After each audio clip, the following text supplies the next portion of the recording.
Well, this is the 4th series of London's Burning. We shoot it here at Jacob Street Studios, which is near Tower Bridge. And we are next door to Dock Head Fire Station, which is the model of our fictional Black Wall fire station. And in fact, we filmed quite often over at Dock Head, and we use their appliance bay and yard a lot.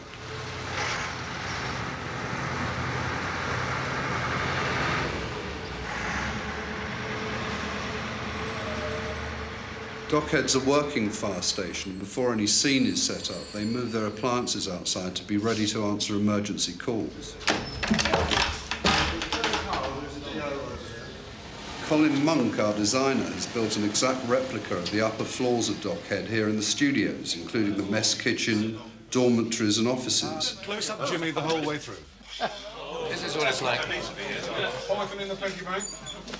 Are you ready for this, Jimmy? A bit of talcum powder in there. What we've got to get now are reactions that are so subtle between you that he doesn't pick up on. 371, take 2. Detail is all important, and we work closely with the London Fire Brigade. We have a Fire Brigade advisor with us at all times. Friends? Romans? Bloody sods, that's it! Come out!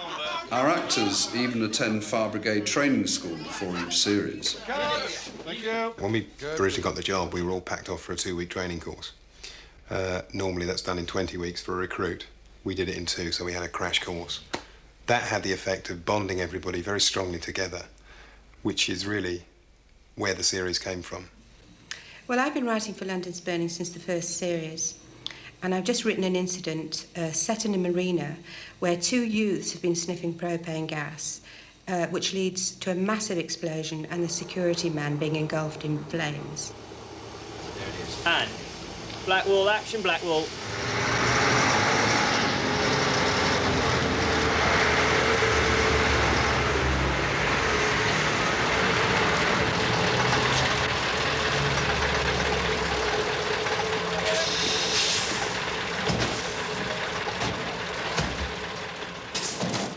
The first thing you see in this scene is the arrival of Blue Watch, and they're getting out of their appliances and trying to muster as much information as they can.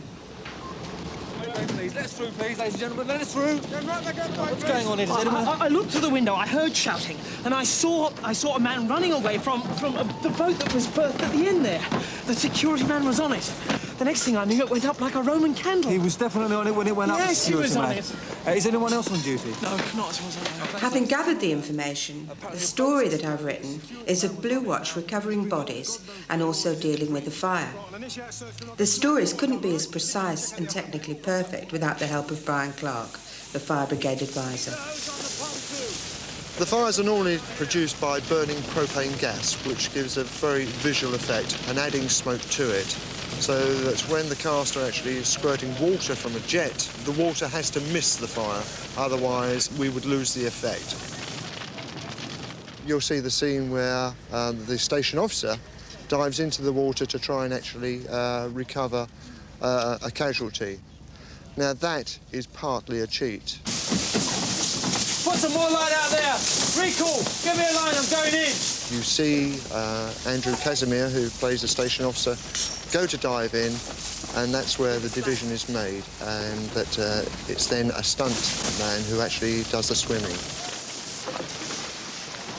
A second stuntman is used for the main explosion, which is shot in the studio.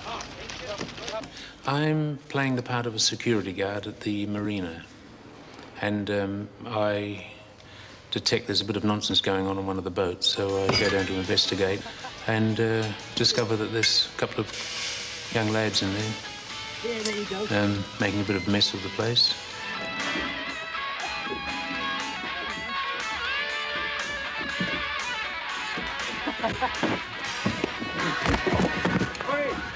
I have a bit of a scuffle with the first one who scarpers off.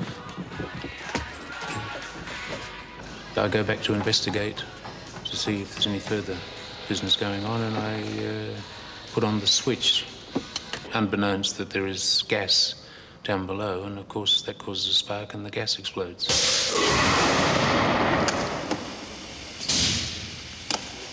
We're using a piece of equipment called a woofer, which we fill with propane gas, set at a certain pressure, which gives us a controlled ball of flame. 2, 1. This is the case all through London's burning, really. We control it as much as we can. But at the end of the day, it's real flame and it's very hot. We're going to do a test, so I want everybody out to that doorway as before.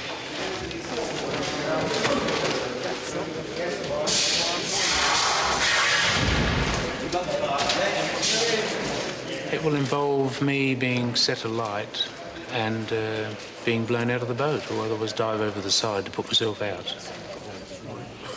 I'll put some over the old nostrils because it had a girlfriend that night. You can do special effects and you can run trials, but it's the human reaction that you can't predict. So we have CO2 extinguishers and wet towels standing by, just in case it all goes wrong. Charge the woofers. This set is just a little bit smaller, just a little bit worried about it, but we think it'll work out all right. We'll let you know. If Perry's a bit singed around the edges afterwards, well, I was wrong. And action!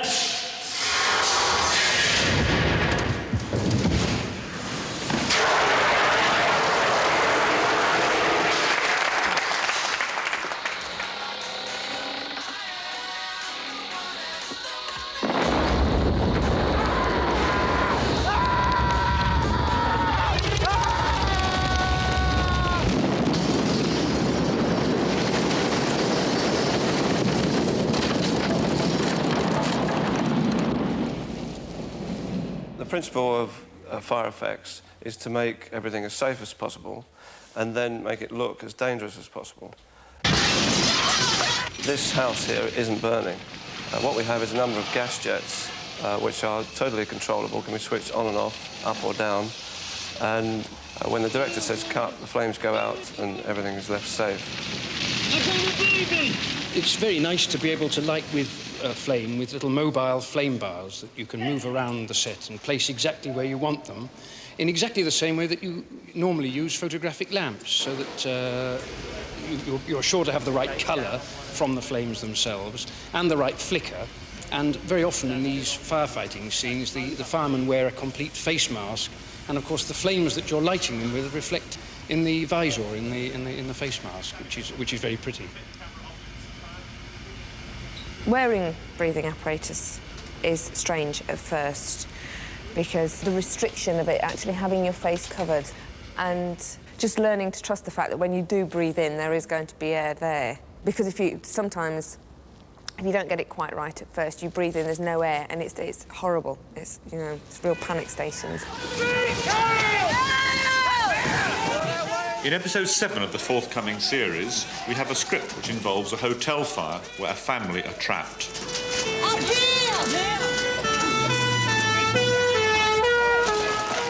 We would actually like to have, on the way up between the 5th and 6th floor, we're going to actually have a collapsing staircase in which Stephen, who is the actor playing Colin, is going to actually save a fireman who's actually going to fall down the stairs. We need a fireman to fall down the stairwell, the stairs to collapse, and for him to actually fall into the lift shaft area down here. So it involves the artist walking up the staircase and getting the special effects to build a staircase in such a way that it actually drops and then tips. Can you collapse it? We're going to need to use these stairs all the time, and I'm actually going to need to retake it. If it doesn't actually work the first time, I need to be able to use the stairs again, and I need to be able to use the stairs all the way through the episode. That's it. It's all done. So they've got to be very, very solid, and yet they've got to fall down. Yeah. But before we collapse the stairs, we've got to make it look like there's been a fire. What we actually do is clad the scenery with a very fire-retardant material, and that could be plasterboard, which disperses the heat and loses it rapidly. That's off. With the aid of the special effects expertise in creating a fire, we're able to get this blistering and bubbling for real. It's very effective. Well, when we're doing an interior fire, we wear the same breathing apparatus that firemen wear. This has been very slightly adapted for Ken Lowe, the camera operator, who can't have the full face mask because he's got to put his eye to the camera and can't have the weight of the bottle. He's already got the weight of the camera itself. Yeah. That should be over your shoulder. So everything's been adapted for him, but everyone else wears the normal fireman's breathing apparatus.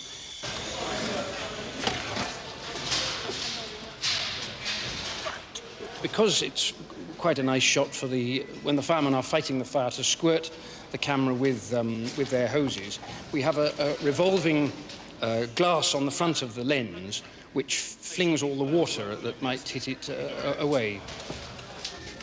And then there's the problem. Once you start fighting the fire with water, there's a lot of steam, and the lens and all mist up. So we've got another hose line of air that comes in and blows away the condensation. So it's quite a performance, the whole bit.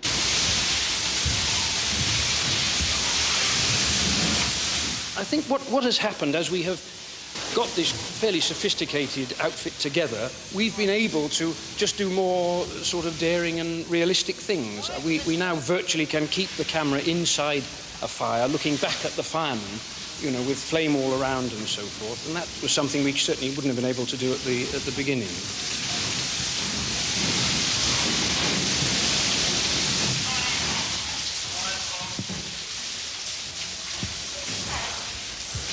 They're up on the 6th floor, mate. I was playing a fireman, walking up the steps in an old hotel.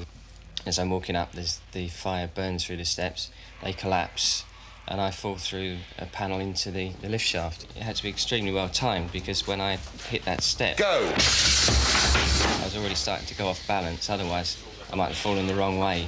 The whole thing's complicated by the fact that I've got this breathing apparatus on, which weighs a ton, gets in the way for when I've got to fall through, and also it's difficult for when I've got to be pulled out. Shit! What we're trying to do in this particular episode is that we have a probationary fireman called Colin who has not been a hero yet, and we thought it was about time we gave him a chance. Try and swing your legs up, mate. That's it. I really like the character. And he's quite romantic about the idea of firefighting, and he just loves the idea of sort of going in there and saving people's lives. So I think we're pretty pleased with today's incident. OK, that's it, mate, all right? Quick! Get up here! That's it. Get his BA mask, his BA set off.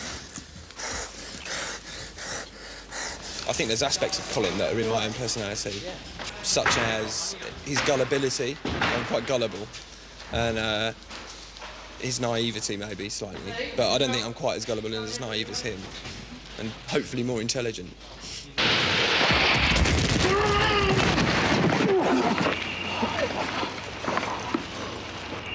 Is it a live main gun? OK! Did I put the fire out? In every episode of London's Burning, we have major action sequences. Obviously, we've done a lot of fires. We've also had people rescued from high-rise buildings, cranes. We've worked in sewers. We've had trench collapses. We even turned over a fire engine. Obviously, all these incidents or shouts in fire brigade terms are manufactured. We have a very good design department, special effects department, and a very good stunt team. Obviously, we don't want to lose too many actors. We also have to work with animals sometimes. Rescuing a parrot off the top of a building. A nice job if you can do it. 60 foot up a ladder, top story. The parrot handler comes out, howling gale up the top. No, I don't think my parrot likes it up here very much. Question from the director, well, he can fly, can't he? He's a parrot. Well, he can fly, but he doesn't like flying at 60 feet. So what do we use? Stuffed parrot. I'm doing the whole of the dialogue in that scene to a stuffed parrot. Come on, don't jump. It's not worth it. I mean... And we eventually shoot the top of the building. We do it 10 foot up in a back lot at the studio with the real parrot. Talking to a parrot? Now, come on. I mean, don't work with animals and children. Do not work with parrots. Very, very severe animal indeed. Right, well, fire engines are designed not to turn over. We checked with Dennis, and they informed us that it had to tilt to 47 degrees to enable it to go over. So we had to alter the complete structure of it.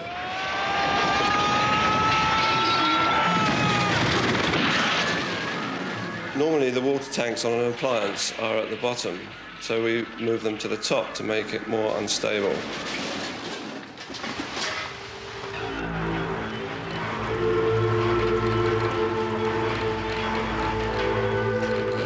I think on a scale of 1 to 10, the trench shout was probably about a 9.5.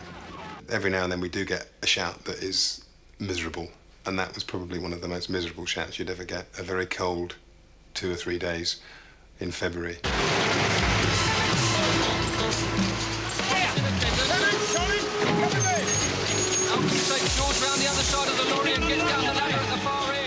The trench itself was one big special effect. It was all kind of purpose-built. It was full of paint to colour the water to make it look like mud, polystyrene balls to look like kind of shingle and shale, and all banked up round the side like this. It was horrendous.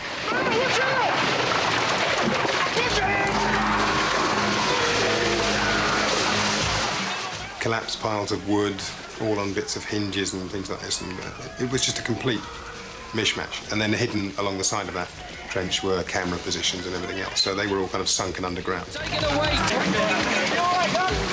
The whole time we were doing the rescue, they had a crane from above with water to simulate rain, so you were wet.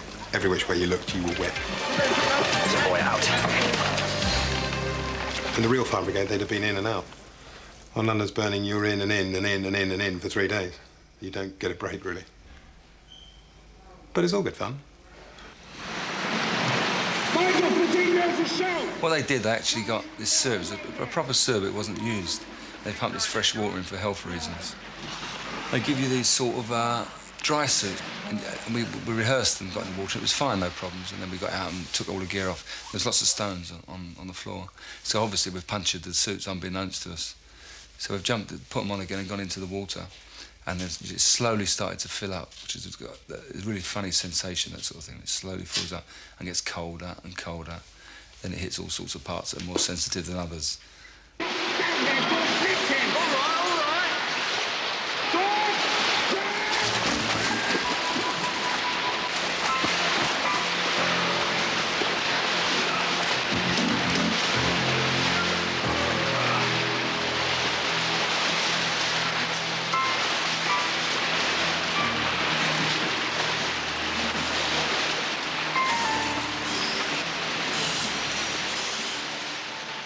I love getting stuck in, any actor does, because it's all that vanity and everything, being perceived as being heroic, and, you know, the fact that I'm flat-footed in real life is neither here nor there. But so it's Steve McQueen time, it's a good lark. If you do these big pieces, everybody gives you brandy afterwards and blankets if they're cold, and that's a very good arrangement. Writers can invent anything, but the team has to recreate it. For instance, in this episode written by David Humphreys, where a commuter falls under a tube train. Hey, don't be bloody stupid. What are you doing? Mark? You silly sod!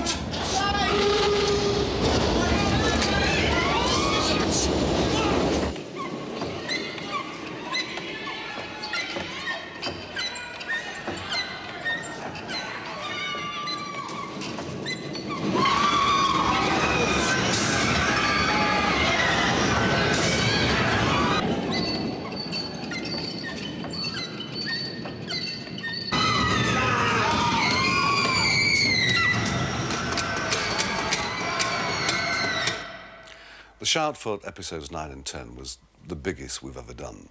Perhaps not the most technically complicated, but certainly the biggest. And it really was a feat of terrific organisation. The first problem really was to find the location. And we were shooting flames 60 feet into the air for 5 nights, and obviously we couldn't do that in the centre of London. So the location manager found a derelict factory out in Cambridgeshire, which we used.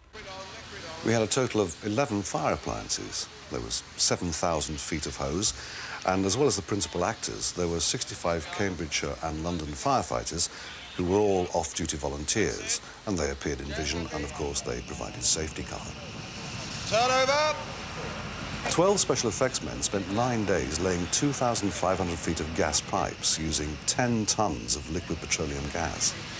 Water on. Thanks, Bobby.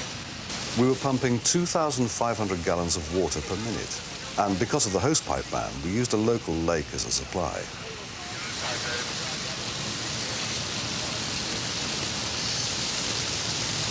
Cut, cut, cut, cut!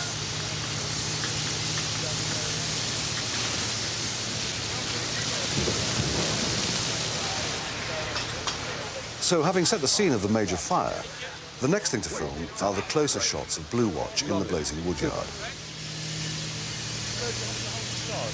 Yep. 10. Yep. Which will take us 10 minutes just to get the crane around the other side. All right. And then it's the whole lot. But this is now the woodyard being threatened much more. Yeah.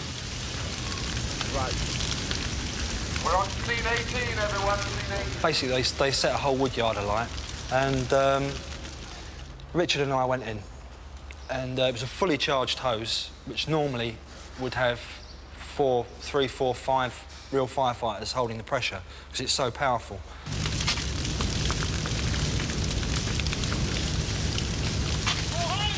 It was real slippy, because there was about sort of 3 or 4 inches of mud, and it was hot, really hot. It felt like my face was swelling with the heat. So it was like real adrenaline, heart-pumping stuff. It was good, it was exciting. It was probably the closest that I've got to real firefighting.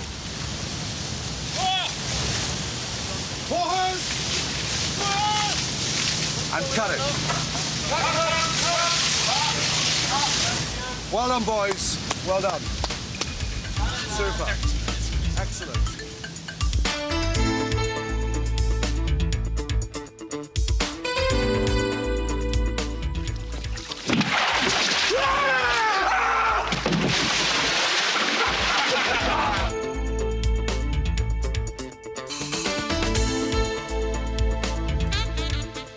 Curtain ring? How the hell do you get a curtain ring stuck on your whip? Get bay leaf. Bay leaf? Bolt propper, please. What's a bolt propper?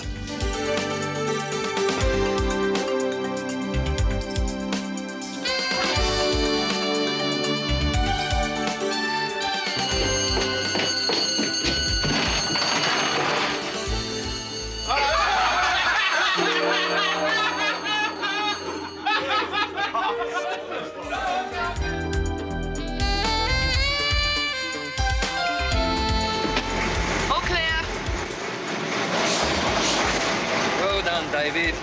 Whoops.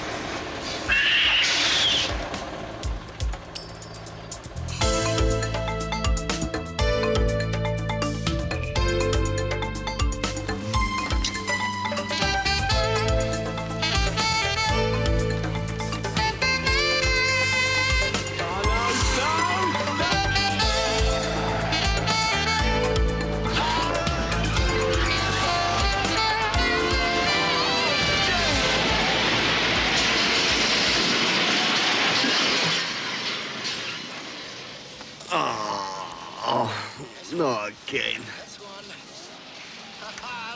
Did the earth move for you too?